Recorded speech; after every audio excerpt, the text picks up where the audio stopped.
무신론자 로버트 잉거솔이 기독교 신앙을 공격을 했습니다. 연설 끝에 호주머니에서 시계를 꺼내고 말을 했습니다. 성경은 하나님이 신성을 모독하는 자들을 치셨다고 말합니다. 나는 하나님을 모독하고 나를 쳐서 죽이라고 하나님에게 5분의 시간을 드리겠습니다. 그의 대담한 발언에 사람들은 숨이 막혔습니다. 1분의 침묵의 시간이 지났습니다. 2분쯤에 군중들은 불안하기 시작했습니다. 3분이 지났을 때 극도로 긴장했던 한 여성이 절도하고 말았습니다. 4분이 지났습니다. 잉거솔이 하나님을 비웃었습니다. 드디어 5분이 되었습니다. 그는 시계를 다시 집어넣고 말을 했습니다. 보세요. 하나님 같은 건 없어요. 만일 그렇지 않다면 벌써 나를 데려가셨을 것입니다.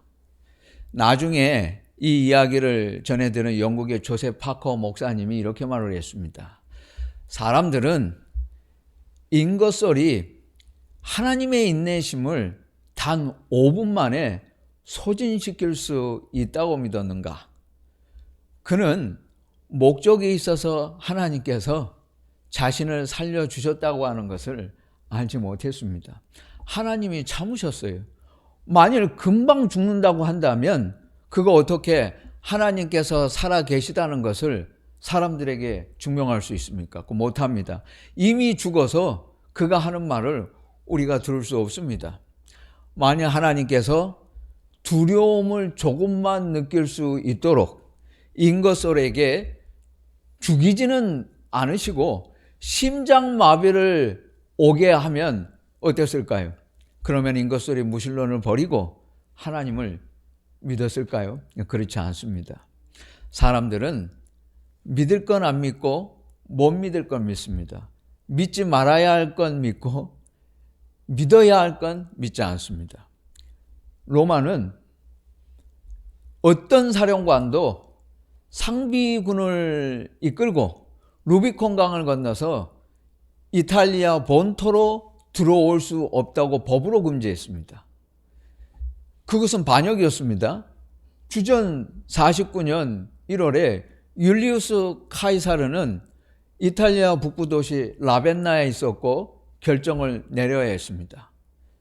원로원의 명령을 받아들이면 내가 죽고 내가 이 강을 건너가면 피 비린내 나는 전쟁이 시작될 것이다.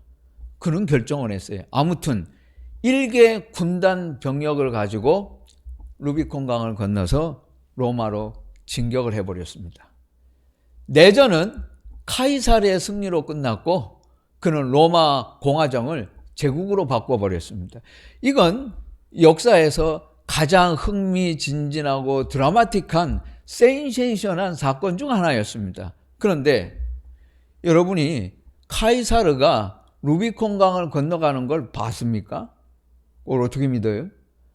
알렉산더가 세상을 정복했다는 걸 여러분이 믿어요? 그걸 어떻게 합니까? 봤어요? 본 적 없잖아요. 잔다르크가 프랑스를 구하라는 하나님의 음성을 들었다 그럽니다. 여러분이 봤어요? 그걸 어떻게 알아요?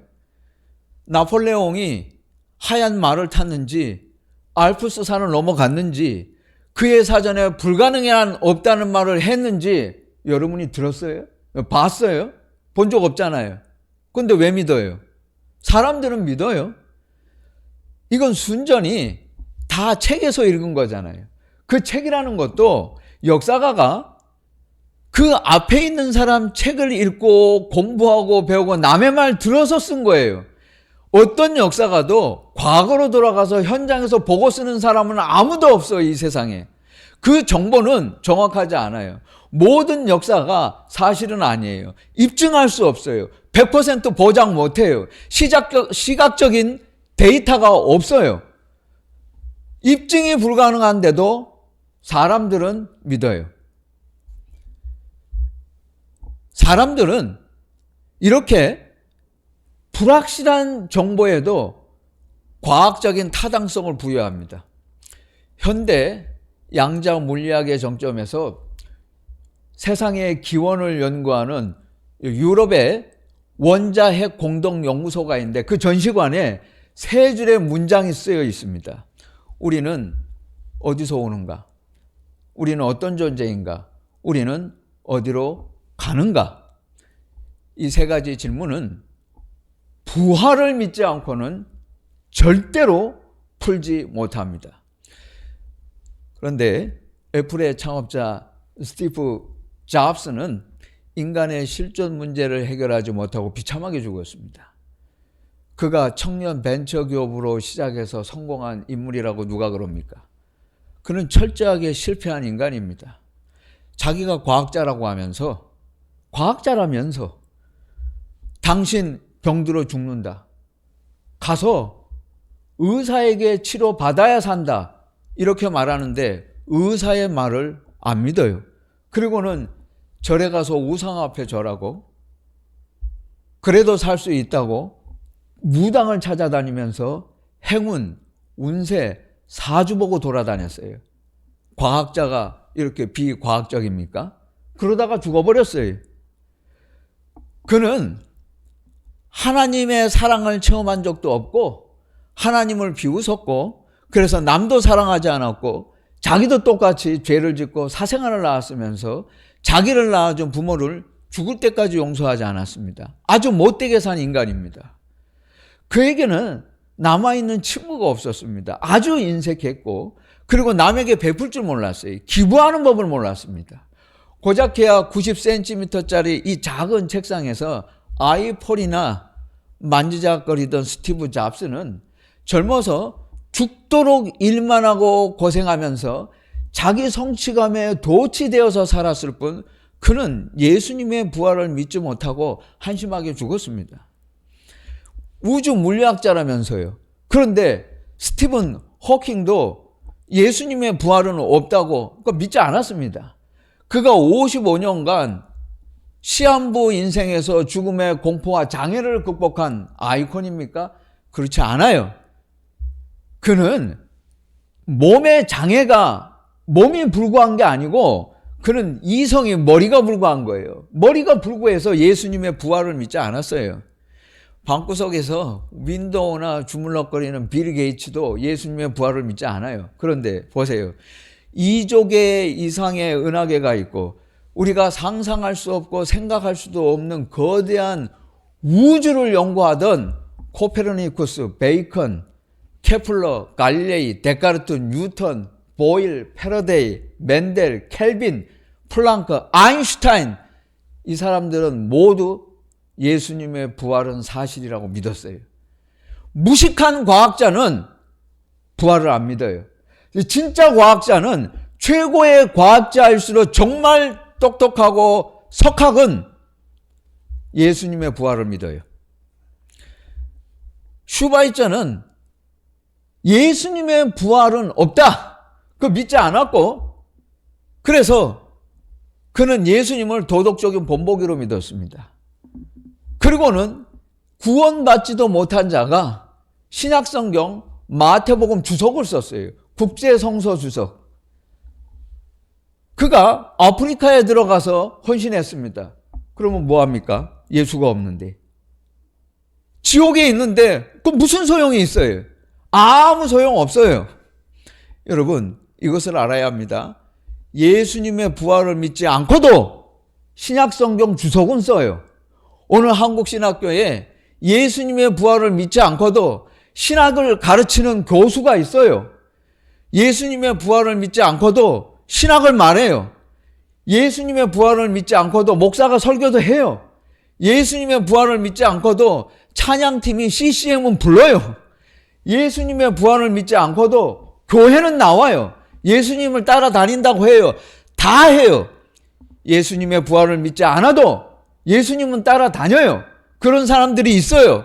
말도 해요. 교회에 다녀요. 믿는다고 해요. 이것을 잊지 말아야 합니다. 우리가 어떻게 해서 부활을 믿는가? 이 세상의 모든 증거는 비기독교 신자들에게 설득할 수 있는 충분한 근거가 되지 못합니다. 그들의 마음을 바꿀 수 있는 충분한 근거가 되지 못해요. 왜냐하면 구실만 찾거든요. 사람들은 어떻게 해서든지 믿지 않을 핑계거리만 찾아요. 그래서 하나님께서 기적을 보여주시면 내가 믿겠다고. 여러분, 예수님께서 기적적으로 못 박히신 십자가에서 내려오셨더라면 유대 종교 지도자들, 종교인들이 달라졌을까요? 예수님을 믿을 수 있다고 말했을까요? 경비병들이 천사와 지진과 비무덤을 증언했어요. 하지만 그들은 예수님 앞에 무릎을 꿇고 믿겠다고 말하지 않았어요. 오히려 반대였습니다. 예수의 부활이 퍼져나가지 못하도록 가로막기 위해서 뇌물을 주고 거짓 소문을 버티리라고 했어요. 뇌물을 주었습니다. 입을 막았단 말이에요. 부활은 역사적인 사건이었습니다. 그러나 그들은 믿지 않았습니다. 자기 죄를 좋아하는 사람들은 부활을 믿지 않아요. 납득할 만한 증거는 충분해요. 그러나 성경은 증명하지 않아요. 성경은 부활을 설명하지 않아요. 이유를 말하지 않아요. 성경은 말해요. 예수께서 부활하셨다. 선포해요. 그래서 오늘도 성경에 보면 예수께서 도마에게 말씀하십니다. 부활을 믿으라고. 그에게 설명하지 않아요. 이것이 어떻게 해서 가능한가? 죽은 자가 살아날 수 있는가? 말하지 않아요. 믿으라. 오늘도 이 꼭 도마 같은 사람이 있어요. 아니, 왜 다른 제자들은 다 여기 있는데 꼭 어디 갔다 와가지고 여기 없어? 그래가지고는 다시 와가지고 예수님이 꼭 두 번 말을 하게 만들어. 이런 사람이 있어요. 비 오는 날 세차하고 새벽기도 없는 날 교회 오고 개교기념일 날 꼭 학교 오고 꼭 도마 같은 사람. 이런 사람의 문제. 아니, 남들 다 있을 때 안 듣고 어디 갔다 와가지고는 예수님 다시 말씀하시잖아요. 믿으라. 부활의 진리는 이해하라고 있는 게 아니고 받아들이라고 있는 거예요. 믿으라고 있는 거예요. 설명하려고 있는 게 아니에요. 증명하려고 있는 게 아니에요. 동의를 필요로 하지 않아요. 내가 이해하든 못하든 사실이라고 생각을 하든 안 하든 그것과 상관없이 부활은 사실이고 진리예요. 왜냐하면 예수께서 부활하셨기 때문입니다. 예수께서 부활하셨기 때문에 부활은 사실이고 진리예요. 여자들, 도마, 베드로, 11명의 제자들, 500여 형제에게 예수님이 나타나시고 바울이 증언했고 사도들이 믿었고 빌라도의 아내가 밤중에 꿈을 꾸었는데 예수님은 십자가에 못 박혀 죽으셨고 그래서 그녀가 나중에 깨달았다. 그래서 빌라도의 아내도 성자가 되었다. 이 이야기를 믿기 때문에 부활을 믿는 게 아니에요. 성경이 그가 말씀하시던 대로 부활하셨다고 말하기 때문에 선포하기 때문에 우리는 부활을 믿는 것입니다. 성경이 인생의 개인적인 종말을 어떻게 말할까요? 그리스도인, 사람들은 죽으면 육신은 땅에 묻혀요. 그리고 영혼은 주께로 갑니다. 스데반이 부르짖지 않았습니까? 오 주여 내 영혼을 받아 주시옵소서. 우리도 그렇게 됩니다. 예수께서 부활하실 때 우리 죽은 육신이 부활해서 완전하게 되고 전혀 새로운 몸으로 되고 영혼과 재결합을 합니다. 이건 완전히 새로운 영과 혼과 육입니다. 전체가 영혼만 영혼 불멸하는 게 아니라 몸도 정신도 육체도 완전히 새로운 사람으로 부활하게 됩니다. 예수를 믿지 않는 사람도 불신자도 죽으면 육신은 묻혀요. 그러나 그 영혼은 하나님과 영원히 분리가 됩니다. 그래서 죄에 대한 영원한 형벌을 받습니다. 스코틀랜드의 존 패튼이 호주 북동쪽 남태평양에 위치한 현재 바누아투 섬입니다. 그 식인종들에게 복음을 주고 갔습니다. 1839년에 선교사들이 처음 그곳 해변에 발을 디딘 지 몇 분 만에 맞아 죽고 잡아먹혔습니다. 패튼은 신혼 부부였습니다. 그런데 신혼여행을 생각하지 않았어요. 결혼을 했는데 패튼과 아내는 그 선교사들의 뒤를 용감하게 따랐습니다. 떠나기 전에 지인들이 만류했어요. 그러지 말고 글래스고우에 그냥 남아서 목회를 하시라고. 그러면 넉넉한 생활비와 사택을 제공하겠습니다. 나이 많은 성도가 말했습니다. 식인종이 있어요. 식인종에게 잡아먹힐 거예요. 패튼은 이렇게 대답을 했습니다. 딕슨 씨, 당신은 현재 나이가 많고 나이를 먹었고 곧 당신도 벌레들에게 먹힐 무덤에 들어갈 것입니다. 주님을 섬기다가 죽을 수만 있다면 식인종에 먹히든 벌레들에게 먹히든 그것이 무슨 차이가 있습니까? 그날에 내 몸은 부활하신 주님의 형상으로 당신만큼 깨끗하게 부활할 것입니다. 여러분, 패튼이 죽음을 걸어야 할 정도로 그를 야만족에게 이끈 것은 부활하신 예수님과 그분에 대한 믿음과 소망이었습니다. 이것이 그를 인도했습니다. 바누아투는 현재 인구 3분의 1은 장로교 신자고 거의 대다수가 크리스찬입니다. 식인종 없습니다. 장로교회가 가장 큰 교회로 교단으로 있습니다. 섬 전체가 거의 다 예수를 믿어요. 바울은 기독교 신앙 전체가 이 한 가지 사실에 서 있다고 말합니다. 예수께서 부활하셨다. 복음의 절정은 부활과 승천입니다. 성경은 예수께서 언젠가는 모든 살아있는 자와 죽은 자를 반드시 심판하러 다시 오신다고 확언했습니다. 부활신앙은 우리가 남은 생애를 어떻게 살 것인가, 그리고 어디서 영원히 보낼 것인가를 결정을 합니다. 부활이 없다면 우리는 여전히 죄인이고 믿음은 무가치합니다. 우리의 믿음은 소용없습니다. 여러분, 왜 천주교도 회교도 불교도 힌두교도가 되지 않았습니까? 왜 하필이면 프로테스탄트 개신교인이 되었어요? 왜 크리스찬이 되었어요? 왜 기독교인입니까? 내가 예수 믿는 가정에 태어났기 때문에, 우리 부모님이 교회 가라고 해서요? 여러분이 유아 세례를 받아서입니까? 미션 스쿨에 다녔기 때문에 우리는 그리스도인이 되어야 합니다. 왜냐하면 예수께서 십자가에 죽으시고 부활하셨고, 그리고 하나님 면전에서 심판을 받기 전에 우리를 건지실 유일한 구주가 되시기 때문입니다. 요한은 말합니다. 오직 이것을 기록함은 너희로 예수께서 그리스도이심을 믿고 생명을 얻게 하려 함이라. 예수님은 여러분의 삶을 좀 더 편안하게 해주려고, 경제 문제를 해결해 주시려고 부활하신 게 아니에요. 예수님은 죄 문제를 해결해 주시려고 다시 사신 것입니다. 부활 사건은 우리를 향한 완전한 하나님의 사랑을 말해줍니다. 여러분, 세상에서 죽은 사람이 다시 산다? 이것만큼 믿기 어려운 사실은 없어요. 그런데 부활을 대면하는 순간 그것을 믿기 힘들 만큼, 어려울 만큼, 나 자신이 믿을 수 없을 만큼 죄인이라는 것도 알고, 동시에 그런 나 같은 죄인이 믿을 수 없을 만큼 하나님의 큰 사랑을 받고 있다는 것 또한 내가 알게 됩니다. 부활 사건은 우리가 인생을 살면서 고통으로 잃어버리는 많은 것들이 소모품 뿐이라고 하는 것을 가르쳐 줍니다. 여러분, 우리가 인생을 사는 동안 잃어버리는 것들이 많이 있어요. 낙심할 필요 없습니다. 실망할 필요 없습니다. 하나님이 주신 것들, 하나님이 내게 주신 사람과 나 자신은 해를 입지 않아요. 왜냐하면 부활 때문입니다.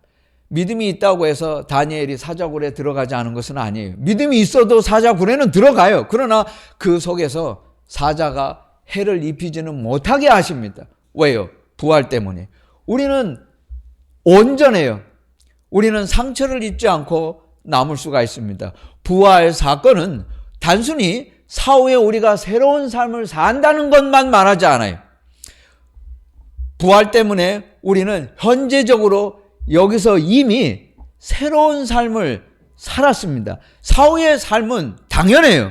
그러나 중요한 것은 우리는 현재 이미 여기서 영원한 삶을 시작했다는 것입니다. 그러나 하나님을 믿지 않는 사람들에게는 그런 삶이 없어요. 끝입니다.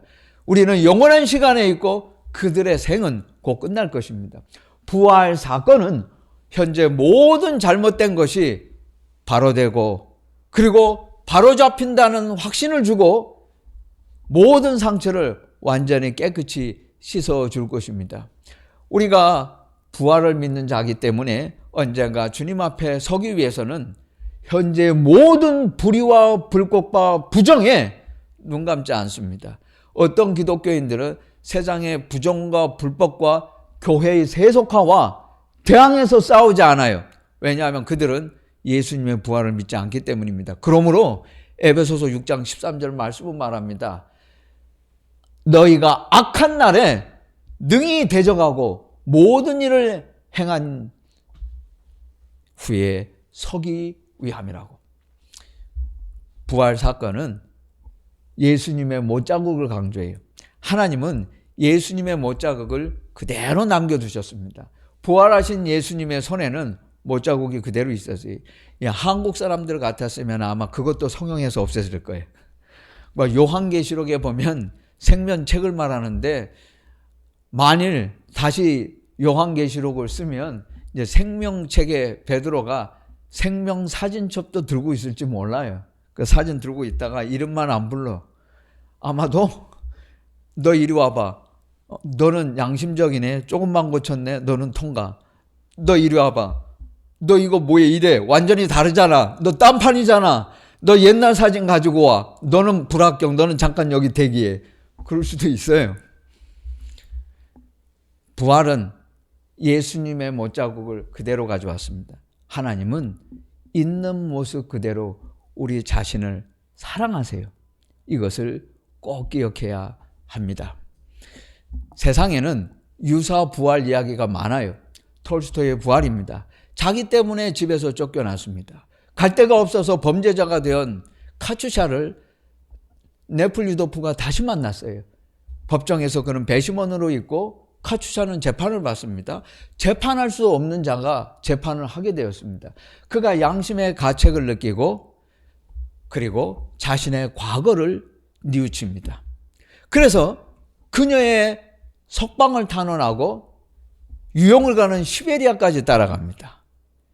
추운 여관방에서 시베리아로 가는 도중에 복음서 성경을 읽다가 그는 깨닫고 자기의 영혼을 부활시킨다는 결론입니다. 이건 깨달음이에요. 부활이 아니고 부활은 죽은 자가 살아나야 부활입니다. 그것만 부활이에요. 피터 잭슨의 The Lord of the Rings 반지의 제왕, 그 완결판은 역시 3편입니다. 왕의 귀환 The Return of the King. 아라곤이 죽은 자의 군대와 함께 곤도르로 귀환했습니다. 그런데 그의 군대는 유령들이었습니다. 그건 산자가 아니에요. 예수님은 유령으로 나타나시지 않았습니다. 예수님은 온전한 몸으로 육체를 가지고 다시 살아오셨어요. 반지의 제왕은 어드벤처, 판타지 가공 소설입니다. 예수님의 부활 이야기는 실화입니다. 이건 진짜 이야기예요. 반지의 제왕 이야기는 끝났어요. 그러나 부활 이야기는 아직 끝나지 않았어요. 여러분, 예수님의 부활 결말을 보고 싶으세요? 그러면 부활을 믿고 천국에서 만납시다. 그러면 알 수 있어요. 예수님의 부활은 사실이요. 이 세상에 그 어떤 것도 부활 비슷한 것은 아무것도 없어요. 비슷한 것도 없고 닮은 것도 없고 결코 부활을 설명할 수 있는 방법은 이 세상에는 존재하지 않아요. 그것은 믿는 길 밖에는 없어요. 오직 그리스도의 부활, 이것 하나만 신비하고 죽었다 살아나는 역사는 여기만 있어요. 예수 그리스도의 부활은 이 세상의 모든 종교가 말하는 것들은 다 허상이고 허구요. 그것은 실제가 아니요. 그것은 허풍이요. 거짓이라고 하는 것을 단번에 예수께서 증명하셨습니다. 모든 인간의 문제를 여기서 종결하셨어요. 끝! 예수의 부활 말고는 다른 것으로는 아무것도 해결할 수 없고 믿을 수도 없고 우리가 살 길이 없다는 것을 여기서 예수님은 끝장을 내셨어요. 이것이 부활입니다.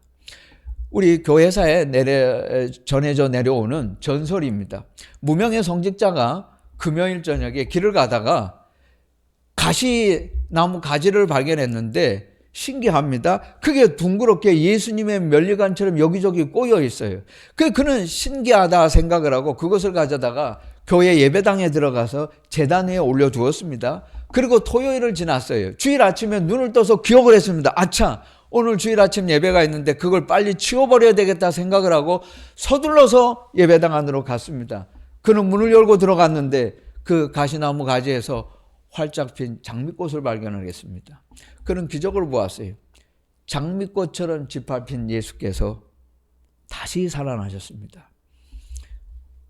사탄에게 허락된 시간은 예수님이 무덤에 계시고 그리고 토요일까지였습니다. 그때까지였습니다.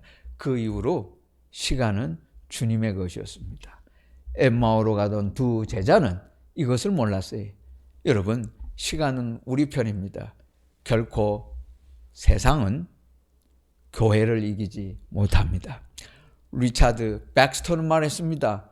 나는 죽어도 복음은 죽지 않는다. 교회는 죽지 않는다. 여러분, 실제로 우리는 죽지 않아요. 부활합니다. 그리고 교회는 영원합니다.